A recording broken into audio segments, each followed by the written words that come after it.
Last video में मैंने आप लोगों को बताया कि हमें डन फेलो की वर्किंग किस किस मोटेशन में करनी चाहिए जो कि हमें अच्छे टाइम तक एक अच्छा प्रॉफिट देगी और ये इतनी जल्दी डाउन नहीं होने वाली। समझे कि हमारा शौक़ भी पूरा होता रहेगा और हमें एक अच्छी इनकम भी जनरेट होती रहेगी। तो कुछ ऐसे दोस्त थे जिनके बाद मेरा व्हाट्सअप नंबर है, मुझसे पर्सनली बातचीत करते हैं। तो उनके कुछ कमेंट्स आए हुए थे, यार हैदर भाई अब तो बजरी में कारोबार ख़त्म हो गया, बजरी में तो पैसे ही नहीं है, बजरी के रेट देखें डाउन होगा, यूँ होगा, वो होगा, एक्स वाई जेड इस तरह के मैसेजेस आए हुए थे। और उन्होंने मुझे एक चैनल का लिंक भेजा हुआ था, एक नहीं सॉरी 2 अलग अलग चैनल्स के लिंक भेजे हुए थे। उन लिंक्स के अंदर समझे कि ये चीज़ गाइड करी जा रही है कि बजरी में अब पैसे नहीं है, कारोबार ख़त्म हो गया, बजरी का कारोबार नहीं है, यूँ वो एक्स वाई जेड इस तरह की चीज़ें। तो देखिए मैं आप लोगों को क्लियर कट बताता चलूँ, मैं अपने चैनल से किसी और के लिए बात नहीं करता। तो मैं अभी भी आप लोगों को क्लियर बता दूँ, वो चैनल फ्रॉडियाँ हैं, ठीक है। उनको फ्रॉड और अपना मंजन बेचने के सिवा कुछ भी नहीं आ। आप फजूल में अपना टाइम वेस्ट ना करें वहाँ पे अपना दिमाग लगा के। ये मैं आपको क्लियर और मुख्तसर सी बात बता रहा हूँ। देखें अगर बजरी का कारोबार ख़त्म हो गया तो ये लोग अपने पास अचानक ब्रीडिंग सीज़न में इतनी म्यूटेशंस कहाँ से लेकर आ जाते हैं। आप लोगों ने कभी सोचा है ये इनके पास बर्ड्स कहाँ से आते हैं? गेम सिर्फ ये करते हैं आप लोगों के साथ कुछ इस तरह से कि ऑफ सीजन में आपको बोलेंगे यार बजरी के रेट डाउन हो गया, बजरी का यूँ हो गया, बजरी एक्सपोर्ट होना बंद हो गया और फलाना ढिमाका, इस तरह की वीडियोस बना के आप लोगों को डीमोटिवेट करते हैं। उससे क्या होता है, आप लोग ऑफ सीज़न के अंदर जब ख़रीदारी का टाइम होता है आप लोग ख़रीदारी नहीं करते, अच्छी मोटेशंस की तरफ नहीं जाते। और अगर कुछ लोग जाते भी हैं तो वो इसी चीज़ पे मार्केट में बहस कर रहे होते हैं कि यार बजरी का तो रेट गिर गया, रेट डाउन है, तो मुझे कम पैसों में चीज़ दो।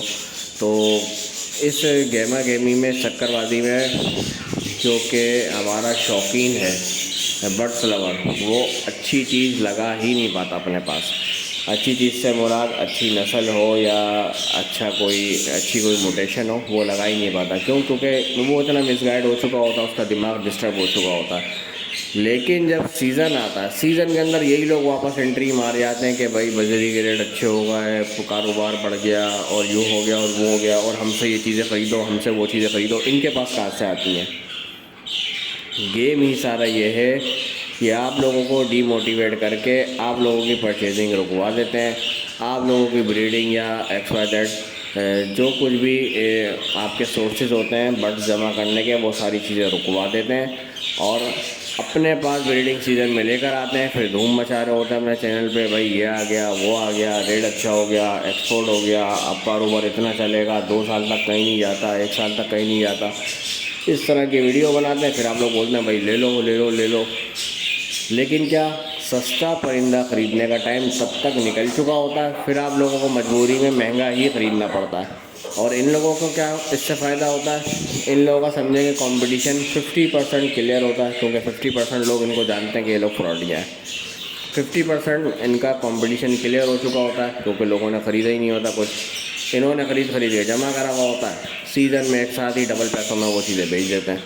तो ये देखें एक मैं आपको बताऊं तो ये आपके दिमाग से खेला जा रहा है और कुछ भी नहीं। लेकिन आप ये चीज़ देखें, जब बजरी का रेट 200-300 पे गया था, बजरी का कारोबार तब ख़त्म नहीं हुआ था। जाल वाले तब भी ख़रीदो फरोख्त कर रहे थे ना, लोगों ने अपने पास से ख़त्म कर दिए थे, कुछ लोगों ने कम कर दिए थे, कुछ लोग भीगी हुई रोटी और बाजरे पे पाल रहे थे, लेकिन तब भी पाल रहे थे, मतलब काम तब भी चल रहा था। जो बिल्कुल सिंपल बजरी था वो अलबत्ता बैठ गया था लेकिन ख़त्म नहीं हुआ था। लेकिन जो मोटेशंस थी वो तो उस वक्त भी मतलब कमा के दे रही थी लोगों को। तो बहरहाल इन चीज़ों की तरफ आप लोग तवज्जो ना दें, ठीक है। आप लोग मार्केट जाएँ, मार्केट के रेट टच करें, देखें वहाँ कितने में ख़रीदो फरोख्त हो रहा है, आपको खुद पता चल जाएगा कि कारोबार है या नहीं है। हमारे एक सब्सक्राइबर भाई का लास्ट वीडियो में कमेंट आया हुआ था कि रेम्बो डन फेलो होगुरोमो कैसे बनते हैं। तो देखेंगे रेम्बो डन फेलो होगुरोमो अगर आपने घर में प्रोड्यूस करना है, ये बहुत लंबा गेम है लेकिन बहुत मज़ेदार है। आपको ये मज़ा अलग देगा और लॉन्ग टर्म अलग चलेगा, प्लस कमा के देने वाले परिंदे हैं ये, जो कि जब आप बेचेंगे तो आपको फिर इसमें समझें कि 8-10 हज़ार सिर्फ प्रॉफिट ऐसे ही मिल रहा होगा। लेकिन कुछ टाइम की मेहनत है, उसके बाद ये सब पॉसिबल है। तो मैं आप लोगों को बताता चलूँ कि रेम्बो डन फेलो के लिए, रेम्बो डन फेलो होगुरोमो बनाने के लिए सबसे पहले ये ज़रूरी है कि आप रेम्बो डन फेलो बना लें। लेकिन रेम्बो डन फेलो बनाना इतना इजी भी नहीं है, और अगर कोशिश की जाए तो इतना मुश्किल भी नहीं है। आप लोगों ने करना क्या है, देखें, एक चीज़ आप लोग समझ लें, कोई सी भी म्यूटेशन हो उसका क्रॉस ब्रीड का प्रोसेस तकरीबन सेम होता है। आपने दो म्यूटेशंस को आपस में ब्रीड करवाना होती है और उनके पट्टों को आपस में ब्रीड करवाना होती है। स्प्लिट्स वगैरह यहीं से बनते हैं। आसान लफ्ज़ों में बताता चलूँ तो आपने एक पीस लेना है रेम्बो का, रेम्बो लेकिन टॉप क्वालिटी।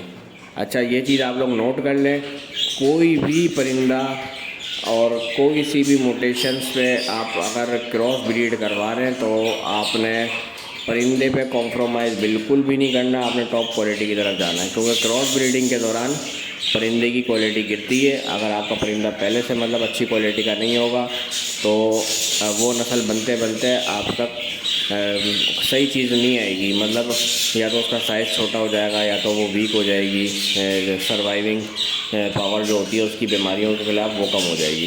तो आपने टॉप क्वालिटी का बर्ड लेना है।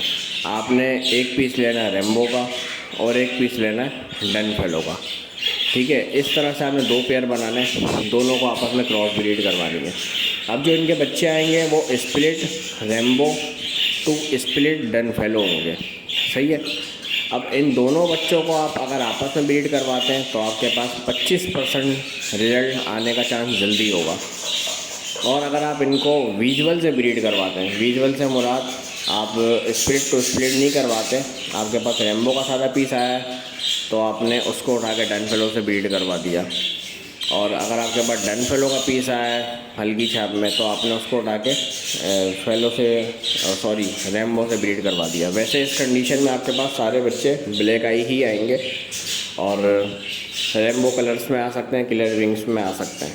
तो आपने उनको फर्स्ट टाइम डन फेलो से ब्रीड करवाना है। डन फेलो से ब्रीड करवाएंगे, आपके पास डन फेलो प्रोड्यूस होना शुरू हो जाएंगे और एक आध बच्चा रेम्बो डन फेलो आ सकता है। और अगर नहीं आता तो जो डन फेलो आएंगे, मतलब स्प्लिट टू स्प्लिट या स्प्लिट टू विजुअल की ब्रीड से जो डन फेलो आएंगे, उन डन फेलो को आप लोगों ने किसके साथ लगाना है, रेम्बो के साथ, डार्क कलर के रेम्बो के साथ। तो आपके पास रेम्बो डन फेलो आ जाएगा। फिर होगुरोमो में कन्वर्ट होने के लिए फिर आपको अगेन इसमें मूव करना पड़ेगा। ये समझेंगे 2-3 साल का गेम है, एक लंबा गेम है, लेकिन ये कि इसमें पैसा बहुत है और आपको ब्रीड कराने में इस तरह से मज़ा भी आएगा। और ये म्यूटेशंस अभी ऐसी हैं पाकिस्तान में गिनती के लोगों के पास मौजूद है। बाहर ममालिक में तो यूरोप साइड वगैरह अदर कंट्रीज़ जहाँ पे ब्रीड ली जाती है परिंदों की, वहाँ तो इस तरह के मतलब पीसेस आना शुरू हो गए, लेकिन पाकिस्तान में बहुत कम लोगों के पास है। अगर आप लोग अभी से वर्किंग इस पर स्टार्ट करते हैं तो जब तक ये चीज़ पाकिस्तान में एंटर होगी सही तरीके से, उस वक्त तक आपके पास मौजूद होगी। और स्टार्टिंग टाइम ही बहुत अच्छा टाइम होता है किसी भी म्यूटेशन से कमाने के लिए, तो उस वक्त आप एक अच्छा प्रॉफिट मार्जिन अर्न कर सकेंगे। और सेकंड लास्ट वीडियो में हमारे कोई सब्सक्राइबर भाई हैं, वो मुझसे नंबर वगैरह मांग रहे थे। वैसे तो मैंने कमेंट्स में उनको शेयर कर दिया था, लेकिन ये कि मैं अपना नंबर वीडियो में ही बताता चलूँ। कोई अगर दोस्त मेरा भाई मुझसे कोई रहनुमाई चाहता है या बर्ड्स वगैरह की मतलब बर्ड्स लेना चाहता है तो मुझसे इस नंबर पर कॉन्टेक्ट कर सकता है 0312 26 91 885। इस नंबर पर मुझसे कॉन्टेक्ट कर सकता है।